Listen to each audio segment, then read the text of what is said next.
नमस्कार, शिवम रतोड़ी एनालिसिस में आपका स्वागत है। आज मैं बात कर रहा हूं कंगना रनावत की, जो एक अभिनेत्री हैं, बड़ी दबंग अभिनेत्री हैं, मुंहफट भी है। मतलब एक सच्ची पहाड़न, जो कि जिसके अंदर छल कपट नहीं है, जो वो जानती है, जो उसके मन में है, उसे वो व्यक्त करती है। और साथ ही बीजेपी की सांसद भी है।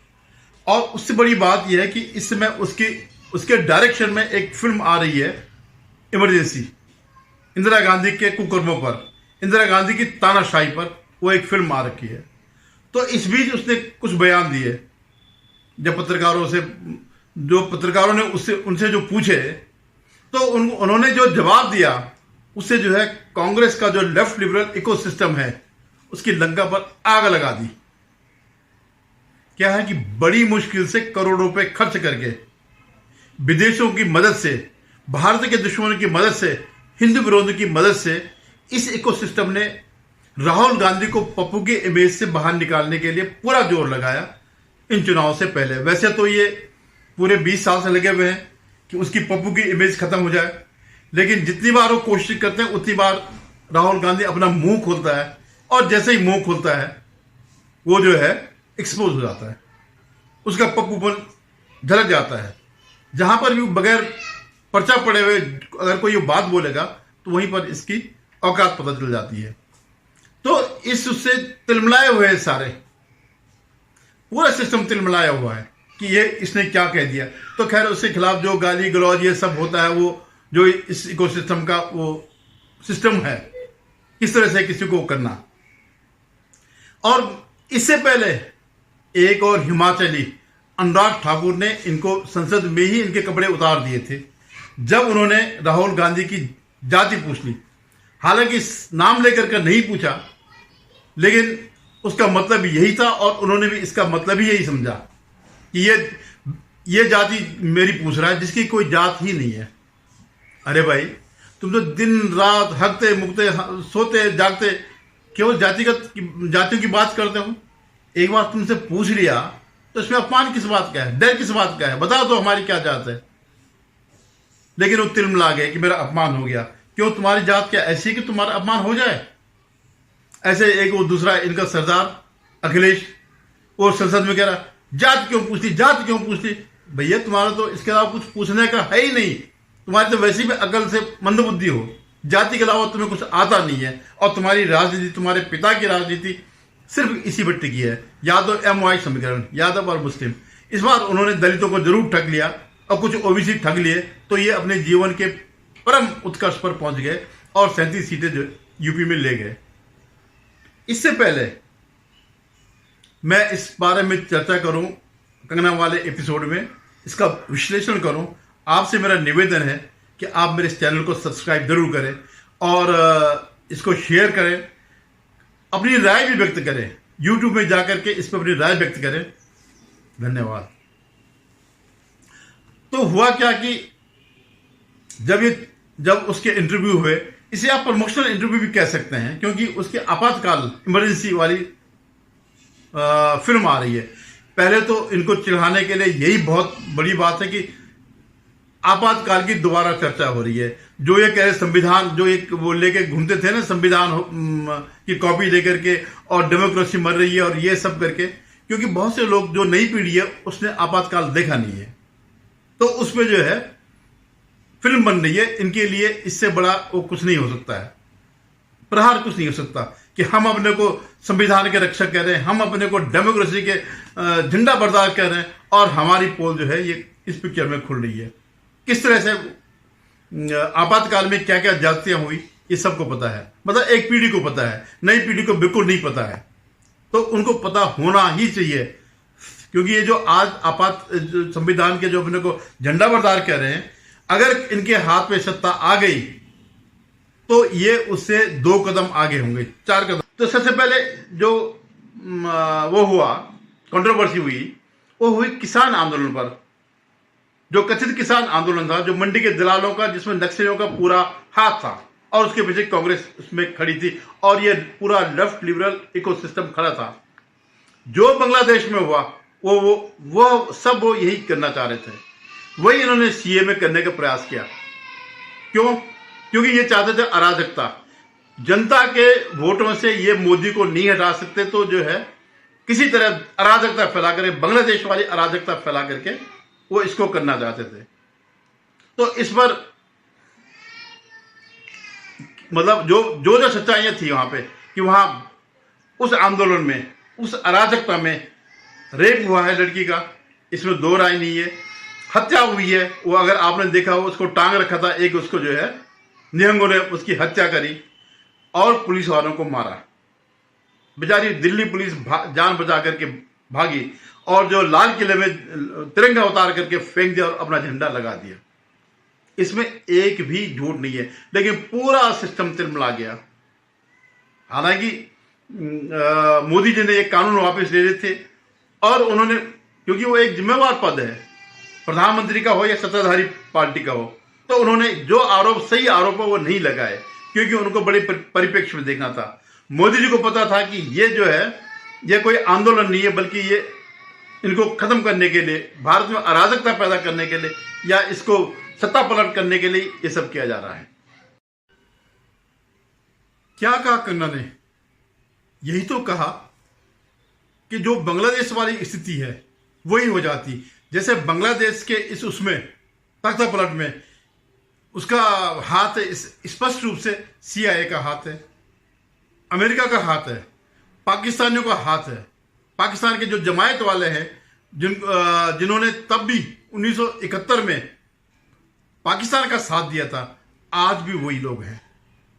और क्योंकि क्या है कि इस समय, और जिनपिंग का तो खैर है ही है, मतलब उसमें नहीं था, इसमें तो जिनपिंग का हाथ था ही था किसान आंदोलन में, जो किसान आंदोलन के नाम पर जो अराजकता थी। और ये सब क्यों हो रहा? आज जो है, जो हमारा साउथ ईस्ट एशिया है, इसमें चारों तरफ US का प्रभाव है। पाकिस्तान से लेकर के, कोलंबो से लेकर के, बांग्लादेश से लेकर के, जहां भी है वहां US अपनी कठपुतली सरकार चाहता है। और क्योंकि यहां पर दो बड़े देश है, चीन और भारत, तो चीन तो उसका दुश्मन है। हालांकि जो चीन आज जो बना हुआ है, सब US की वजह से बना हुआ है। जो आज मनुष्य बन गया है, जो शैतान वो बन गया है, वो उसके पीछे भी US का ही हाथ है। US की वजह से ही ये सब बना। लेकिन भारत को ये चाहता है कि, भारत से वो भी चाहता है, मदद भी चाहता है कि चीन के खिलाफ भारत खड़ा हो, लेकिन भारत को कमजोर भी करना चाहता है।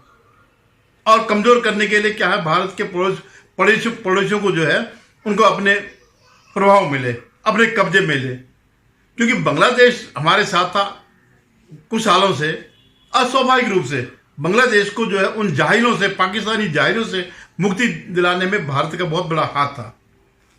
तो यही बात उसने कही कंगना ने, कि जैसे बांग्लादेश में जो विदेशी शक्तियां थी, वही शक्तियां उनके पीछे थी। आज आप देखते हैं जो खालिस्तानी है, एक वहां बैठा हुआ पन्नू करके अमेरिका में, उसका ड्यूअल सिटीजनशिप है। जैसे राहुल गांधी के पास है भारत की भी और ब्रिटेन की भी, वैसे उसके पास अमेरिका की भी और कनाडा की भी सिटीजनशिप है। और भाई क्यों नहीं आप उसको हमें सपोर्ट करो? रोज रोज उसके वीडियो आते हैं भारत के खिलाफ। तुम बड़े डेमोक्रेसी के वो हो, झंडा बरदार हो, और उसको भारत विरोधी एक खालिस्तानी को तुम पाल रहे हो। तो इसका साफ मतलब यह है कि भारत पर अंकुश लगाने के लिए खालिस्तानी हो गए, जॉर्ज सोरोस हो गए, इस टाइप के लोग हर उसमें इन्वॉल्व थे। तो इस पर बड़ी बिलबिलाहट मच गई, क्योंकि उसने एक सही बात कही। तो कांग्रेस ने तो खैर कह नहीं था कि भाई तुमने क्या तुम्हारी सरकार इतनी कमजोर है? कमजोर नहीं थी सरकार। सरकार को पता था कि क्या इसके पीछे साजिश क्या है, इसलिए वो अपने कदम वापस लिए। इसलिए उन्होंने जो है, सरकार ने इस आंदोलन को उस स्थिति तक जाने नहीं दिया जो बांग्लादेश में हुआ। आप क्या सोचते हैं कि 140 करोड़ का जो ये देश है, उसका प्रधानमंत्री बेवकूफ है क्या? उसे पता नहीं है क्या? उसके पास इंटेलिजेंस ही नहीं होती क्या? उसके पास कई वो है सरकारी संस्थाएं जो ये सारी रिपोर्टिंग करती है। जब जनरल बिपिन रावत जब कहते थे कि भारत 2.5 फ्रंट पर चल रहा है, तो एक फ्रंट चीन हो गया, एक पाकिस्तान हो गया, और आधा फ्रंट ये जो हमारे देश में उत्पात मचाते हैं, कभी स्वतंत्रता के नाम पर, कभी डेमोक्रेसी के नाम पर, कभी फ्रीडम ऑफ स्पीच के नाम पर, अरे गालियां तक तुम बकते हो, किसी ने कुछ किया तुम्हारा? अब जो है तो किसान आंदोलन पर वो किसान भी भड़क गए और जो उसके पीछे खड़े थे वो भी भड़क गए, खूब गाली गलौज कंगना को पड़ी। अब आई बात जो है राहुल गांधी पर। राहुल गांधी पर तो उसने यही कहा कि कुछ भी हो पप्पू ही है। जब रजत शर्मा ने पूछा, अभी आपको दिखा रहा हूं मैं, कि भाई अगर राहुल गांधी इस फिल्म को देखेंगे तो उनकी क्या प्रतिक्रिया होगी, उसने कहा यार वो क्या है, वो तो घर में टॉम एंड जेरी देखता है, उसे क्या समझ में आएगा।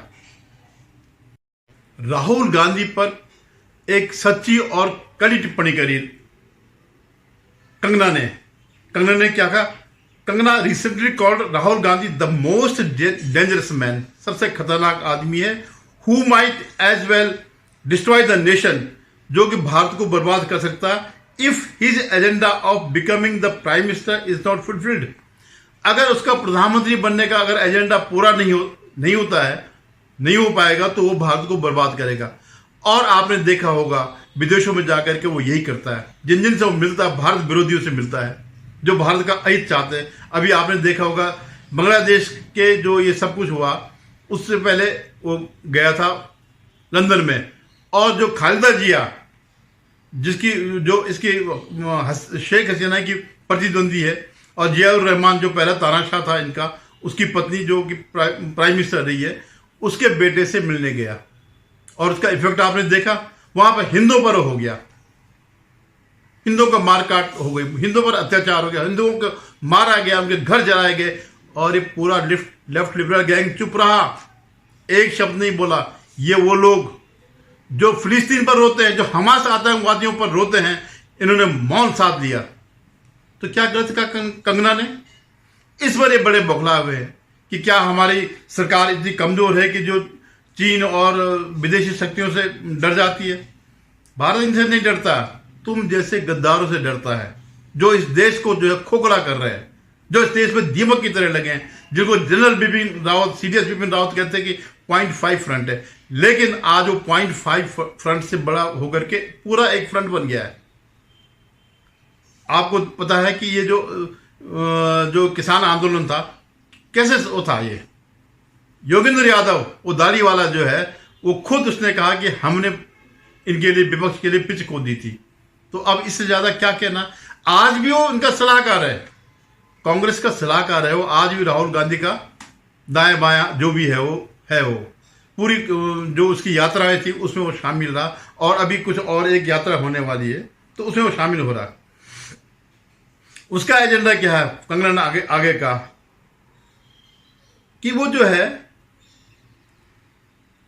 वो ये सोचता है कि मैं इस देश का युवराज हूं, मेरे बाप माँ, दादा, नानी, दादी, परनाना, इन सब ने राज किया, तो मेरा अधिकार है इस देश पर राज करने का, और ये सब जो है पार्ट टाइम है जो बीच में आते हैं। ये उसके मन में ये वो है, और ये सब कुछ दिखता है। क्या कांग्रेस में उससे बेहतर वो नहीं है कोई? क्या बहुत से नेता होंगे ऐसे जो उससे बेहतर है, लेकिन उसका ये है कि नहीं, प्रधानमंत्री मैं बनूंगा। 10 साल के उसके शासन में मनमोहन के उसने कोई मंत्रालय नहीं लिया, क्योंकि मैं बनूंगा तो प्रधानमंत्री बनूंगा, क्योंकि मेरे बाप प्रधानमंत्री था, मेरी माँ प्रधानमंत्री के ऊपर थी, मेरी दादी प्रधानमंत्री थी, दादी के पिता प्रधानमंत्री थे, हमारी ये सारी परंपरा है, और मैं बनूंगा तो प्रधानमंत्री बनूंगा, नहीं तो मैं देश को डिस्ट्रॉय करूंगा, खत्म कर दूंगा। अब मैं आपको बताता हूं, जब जवाहरलाल नेहरू प्रधानमंत्री बने तो उसको किसने बनाया? महात्मा गांधी जी ने बनाया। तो लोगों ने पूछा भाई सारी वोट तो पटेल को पड़ी, आपने इसको क्यों बनाया? तो उसने कहा अगर हम इसको नहीं बनाते तो वो जो है कांग्रेस को तोड़ देता, तो ये वो कांग्रेस को तोड़ देता, ये देश को तोड़ देता। तो क्या गलत बात है? और उससे जो है पूरा इनका लेफ्ट लिबरल इकोसिस्टम जो इतना बौखला गया है कि इनके पास इसके अलावा कुछ रह नहीं गया। उसको उनकी पूरी पार्टी उसको बेवकूफ़ जैसे सिद्ध करना चाह रही है कि हाँ ये तो बेवकूफ़ है, ये है। बेवकूफ़ नहीं है वो, उसने सच बोला, किसी की हिम्मत नहीं है। एक उसने नुपुर शर्मा ने सच बोला था तो तुमने उसके पीछे सर तन से जुदा का नारा लग गया था, तो वो भी सच बोल रही है, उसने कहीं कोई गलती नहीं करी। अब कैसे इकोसिस्टम इनका वो करता है। ये एक राहुल देव है, ये किसी जमाने में पत्रकार हुआ करते और जेएनयू के प्रोडक्ट हैं। तो ये इतने आजकल 4-5 दिन से इनके पास सिर्फ कंगना रनावत ही विषय है। मैं इनको प्रतीकात्मक रूप से ले रहा हूं राहुल देव को। वैसे तो सारा इनका सिस्टम जो है यही कंगना के पीछे पड़ा हुआ है। तो क्या कहते हैं कंगना के बारे में? माननीय कंगना सांसद कंगना रनौत जी की अपूर्व विद्वता, देश समाज के बारे में अद्वितीय ज्ञान, अंतर्दृष्टि और युग पुरुष के प्रति, युग पुरुष माने मोदी जी के प्रति अलौकिक भक्ति को कई ताजा संवादों में देखने के बाद मेरा निश्चित मत और मांग है कि भारत का सूचना प्रसारण मंत्री बनने के लिए उनसे बेहतर व्यक्ति आज तक नहीं जन्मा। क्यों भाई? जो तुम बोलोगे वही सही है और औरों का कहना सही नहीं है। तुम्हारे सिस्टम ने पूरा इतिहास बिगाड़ा। क्या कोई बता सकता है? क्या कहीं लिखा हुआ है कि भारत की पहली लेटरल एंट्री जो है गांधी ने करी थी नेहरू को करके? बोल के दिखा दो। इसने अपनी फोटो गांधी की लगा रखी और वो कह रहा है कि नहीं, अभी मैं देख रहा था कि अभी जो लिंचिंग एक हुई कि ऐसी लिंचिंग जो है वो नहीं करते थे और गांधी जी के टाइम पे भी हुआ था, लेकिन उन्होंने जब वो रशीद को भाई कहा, जिसने स्वामी श्रद्धानंद की हत्या करी थी, तो उसको भाई कहा था। आज बताओ कि जो लिंचिंग जो इस समय एक मुसलमान की हुई, क्या कोई उसको भाई कह रहा? लेकिन जब श्रद्धानंद की लिंचिंग हुई थी तो गांधी ने उसको मेरा भाई कहा। फिर कहां आप मुकाबला कर रहे हैं? क्यों आप हिंदुओं को बदनाम कर रहे हैं? क्यों नहीं आप बोलते कि हाँ गांधी बहुत आदमी था जो हत्यारों को अपना भाई कहता था? यहां पर आप कुछ नहीं कह रहे हैं।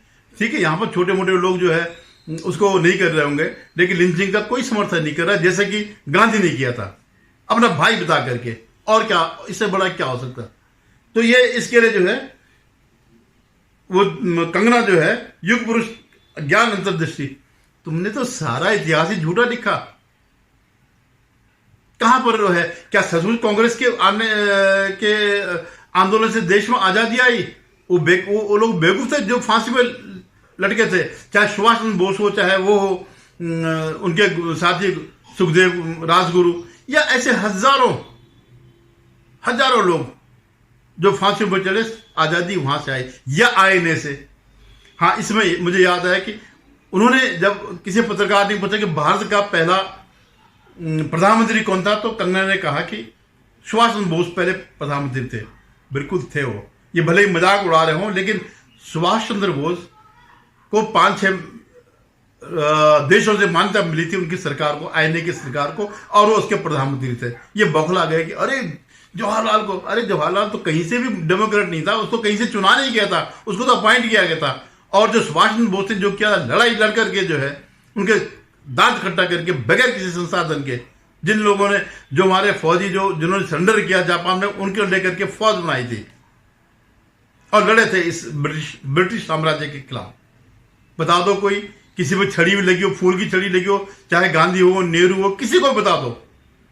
क्या किसी ने जो इस सावरकर का मजाक उड़ाते हैं, कोई गया क्या? किसी को हुई सजा? वहां पे बैठते बकरी का दूध पी रहे थे साहब। तो इससे भी बड़ी तिलमलाहट है कि कैसे कह दिया, ये क्या ज्ञान है? बिल्कुल ये सही है, ये सच्चा इतिहास है, तुम्हारी तरह झूठ नहीं है। अब इमरजेंसी पर जो है, जो सिख है उन्होंने अलग पंगा कर रखा कि नहीं, इस पिक्चर को जो है रिलीज नहीं होना देना चाहिए, क्योंकि इसमें सिख समाज को जो है गलत दिखाया गया। और जो इनका सिस्टम है वो सब ये कह रहे हैं कि इसमें इंदिरा गांधी की हत्या न दिखाया जाए, आपातकाल के इमरजेंसी के जो ज्यादतियां नहीं थी वो नहीं दिखाया जाए। अरे ये नहीं दिखाना, फिर क्या दिखाना? अगर इमरजेंसी के हालात नहीं दिखाने तो क्या दिखाने? किन परिस्थितियों में इमरजेंसी लगी वो नहीं दिखाना, तो फिर क्या दिखाना है? आप तो बड़े कहते हैं कि साहब हम तो फ्रीडम ऑफ स्पीच के वो है, और यहां पर तुम्हारी सारी फ्रीडम ऑफ स्पीच चले गई, वो खाने चले गई। तो ये इनका पाखंड है, और इसी पाखंड